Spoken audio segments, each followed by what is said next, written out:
Welcome students, today's class for class 12 topic चल रहा है हमारा कंटिन्यूटी और एक्सरसाइज 5.1 पे हम बात कर रहे हैं। इससे पहले मैं 2 वीडियोस बना चुकी हूँ कंटिन्यूटी पे, इनफैक्ट 3 बन चुकी है। 4th वीडियो है ये। 4th वीडियो में हम क्वेश्चन नंबर 7 से लेकर 11 सारे डिस्कस करेंगे और आप लोगों को बताएंगे कि किस तरीके से ये क्वेश्चंस करने हैं।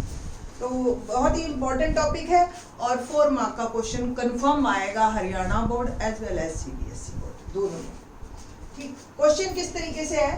Find all point of discontinuity of function where function is defined as this.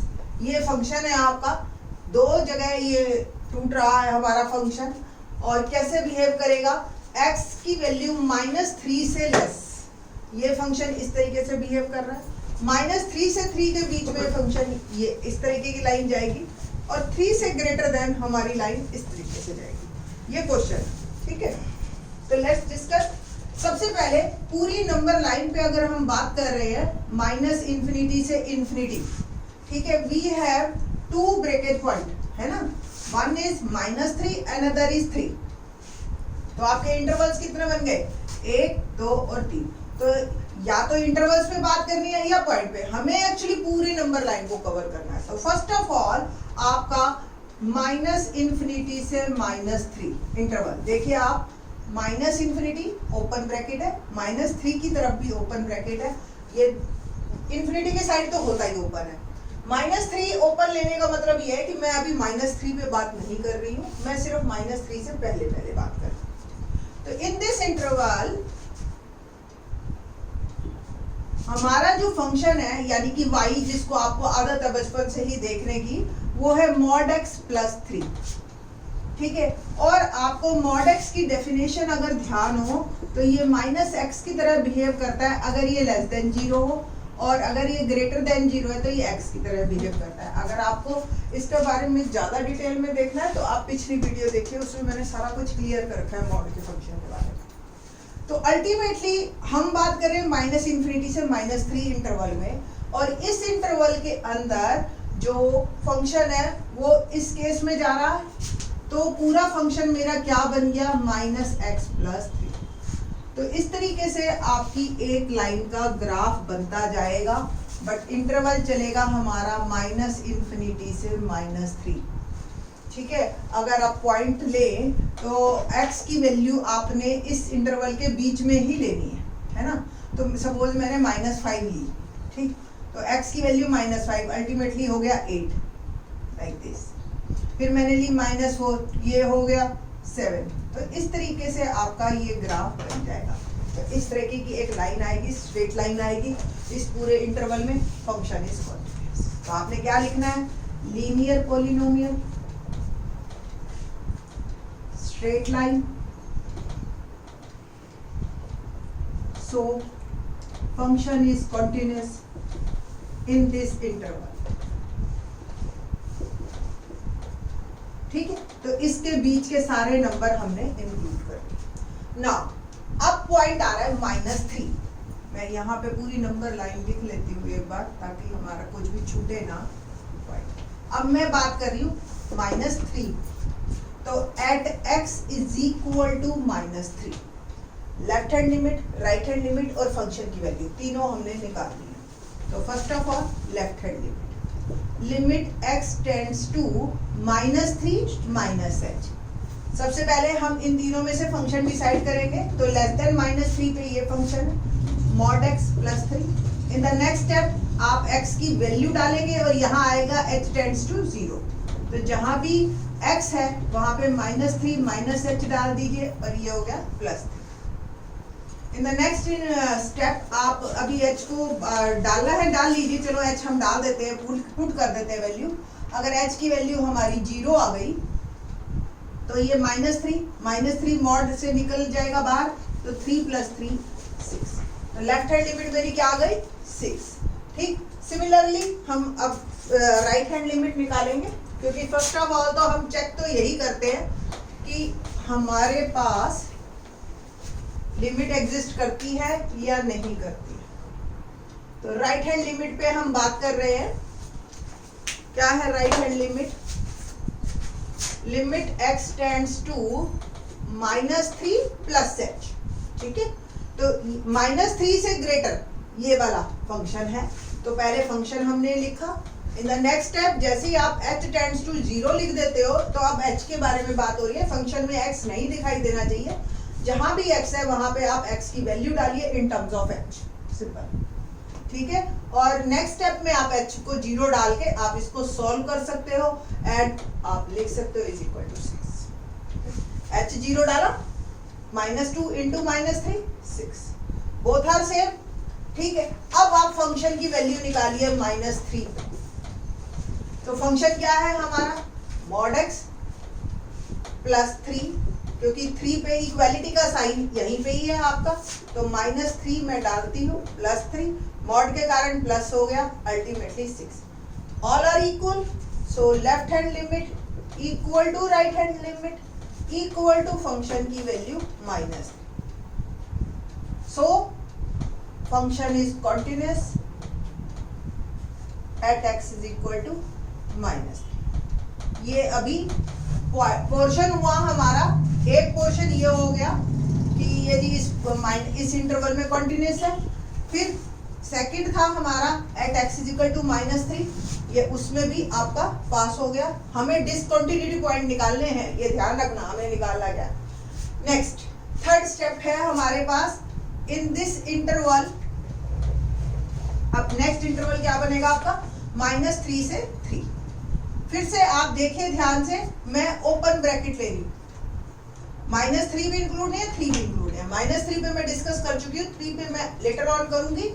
और अब इसके बीच के सारे नंबर्स पे बात हो रही है, -3 से 3 के बीच में। तो वो सारे नंबर देखो, -3 से 3 के बीच में ये फंक्शन है आपका -2x। तो -2x आपने बस इतना लिखना है, linear polynomial straight line function is continuous in this interval, ठीक है। तो ये हमारी पूरी नंबर लाइन ऐसे मूव ऑन कर रही है, ठीक। नेक्स्ट स्टेप, अब हम बात करेंगे at x is equal to 3, ठीक है ना। यहां तक आ चुके हम, अब 3 पे बात करेंगे। At x is equal to 3, once again left hand limit पे बात होएगी, तो limit x tends to 3 minus h, देख रहे। तो 3 माइनस h, 3 माइनस h में फंक्शन कौन सा लेंगे आप, ये देखो ये 3 है, 3 से लेस देन ये वाला फंक्शन आप डिसाइड कीजिए। नेक्स्ट स्टेप में आपने h टेंड्स टू 0 और x की जगह क्या लिखना है, 3 माइनस। और अगले स्टेप में आपने h की वैल्यू 0 डाल देनी है, आंसर मेरा आ गया -6, ठीक है। राइट हैंड लिमिट निकालेंगे,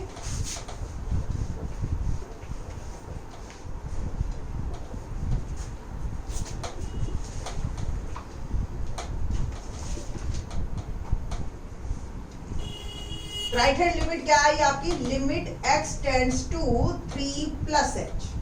3 प्लस h में आपका फंक्शन ऐसे बिहेव करेगा, 6x प्लस 2 की तरह, ठीक है।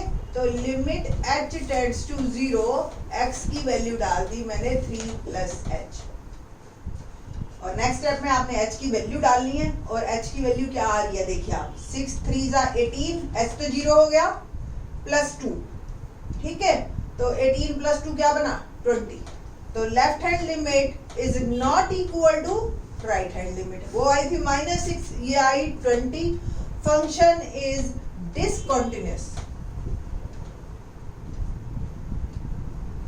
Eight x is equal to 3 पे ये फंक्शन डिसकंटिन्यूअस हो गया हमारा, ओके। अब इसके बाद फर्दर 5th स्टेप भी हमें मूव करना है, ये मत सोचना कि हो गया आप तो खुश हो जाओ, मिल गया डिसकंटिन्यूटी पॉइंट। 3 से इंफिनिटी इंटरवल, 3 इंक्लूड नहीं है, इंफिनिटी तो होता ही नहीं इंक्लूड। फंक्शन 6x प्लस 2 की तरह बिहेव करेगा, once again linear polynomial, okay, straight line. आपको एक थंब रूल बताते हैं, ये कंफर्म है कि जो भी फंक्शन कंटिन्यूअस होता है वो डेरिवेबल तो होता ही होता है। डेरिवेबल की पहली कंडीशन है कंटिन्यूटी होना, ठीक है। तो आपको अगर डिफरेंशिएशन आगे हम करवाएंगे आपको, अगर आपको डिफरेंशिएशन जिसका हो गया तो वो कंटिन्यूस, बट उस पॉइंट पे होना चाहिए, ये ध्यान रखना। हमने पॉइंट पे बात करी, ठीक है। तो क्वेश्चन नंबर 7 हमारा यहाँ पे कंप्लीट होता है आपका। तो एक ही पॉइंट निकला, आप लिखेंगे कि function is discontinuous at x = 3, ये डिसकंटिन्यूटी पॉइंट आया है। क्वेश्चन नंबर 8 हम पहले एक क्वेश्चन में एक वीडियो में डिस्कस कर चुके हैं। एक्चुअली मुझे पता नहीं था कि वो 8 क्वेश्चन है, मैंने तो वैसे ही एग्जांपल लिया है उस वीडियो में, शायद सेकंड वीडियो है हमारी कंटिन्यूटी पे। तो उसमें जो है आप एक बार को ये 8th क्वेश्चन और 9th क्वेश्चन में आपको बताती हूँ, सिंपल सिर्फ मैंने एक स्टेप बताना है और उस वीडियो को आप देखेंगे तो बिल्कुल सही समझ आ जाएगा कि कैसे आपको देखना है। सिग्नम फंक्शन के बारे में मैं आपको पहले ही ऑलरेडी बता चुकी हूँ, ये सिग्नम फंक्शन है। अगर आप उस वीडियो को देख के आए हुए हों तो ये हमारा था। अब 8th क्वेश्चन देखो कितना आसान है। सिग्नम फंक्शन अगर आपको याद हो तो मैंने आपको बताया था कि x > 0 -1 और > 0 1 की तरह बिहेव करता है, ठीक है। और 0 पे ये 0 है ही, तो ये 0 के ऊपर लेफ्ट हैंड लिमिट अगर आप लेते हो तो -1, राइट हैंड लिमिट 1, तो फंक्शन क्या है? डिसकंटिन्यूअस। किस पे? At x = 0। तो नॉट इक्वल टू 0 पे लिमिट ही नहीं एग्जिस्ट करती इसकी। आई थिंक सो आप नंबर 2 वीडियो अगर आप देखते हो जिसमें क्वेश्चन 8 लिखा हुआ है मैंने, वैसे तो उसको आप देखोगे तो आपका ये क्वेश्चन बड़े आराम से हो जाएगा। मैं जो इस पे डिस्कस कर रही हूँ वो इसलिए डिस्कस कर रही हूँ कि देखो 9th क्वेश्चन में हल्का सा टिल्ट किया उन्होंने। ये सिग्नम फंक्शन है तो ये भी सिग्नम फंक्शन है, आप इसको ये मत लेके चलिए कि ये सिग्नम फंक्शन नहीं है। उन्होंने इसका रेसिप्रोकल दे दिया और इधर दे दिया -1। और एक और हल्का सा चेंजेस किए है, ये सिग्नम फंक्शन है व्हेन x = 0 और x > 0 और इक्वल टू ये 1 दे दिए, -1 दे दिए। अब देखो अब ये फंक्शन कंटिन्यूअस हो गया आपका। कैसे? <0, ये फंक्शन <0 मैंने आपको बताया था -1 की तरह आंसर आएगा, तो <0 फंक्शन कंटिन्यूअस हो गया। 0 पे लेफ्ट हैंड लिमिट आपकी -1 है पहले से, > 0 यानी कि राइट हैंड लिमिट -1 दे रखी है, 0 पे भी वैल्यू उसने दे रखी है -1, तो तीनों पे सेम आ गई, फंक्शन इज कंटिन्यूअस, ठीक है। तो आप उसमें एक बार को इसको देखोगे आप और उस फिर वीडियो को देखोगे ना, आपको बिल्कुल क्लियर हो जाएगा कि 8th और 9th क्वेश्चन कैसे करना है। एक बार को सीरियसली आप देखना इसको, आपको आई थिंक सो कोई प्रॉब्लम आएगी नहीं, ठीक है। क्वेश्चन नंबर 10 ऑनवर्ड्स हम नेक्स्ट वीडियो में करते हैं।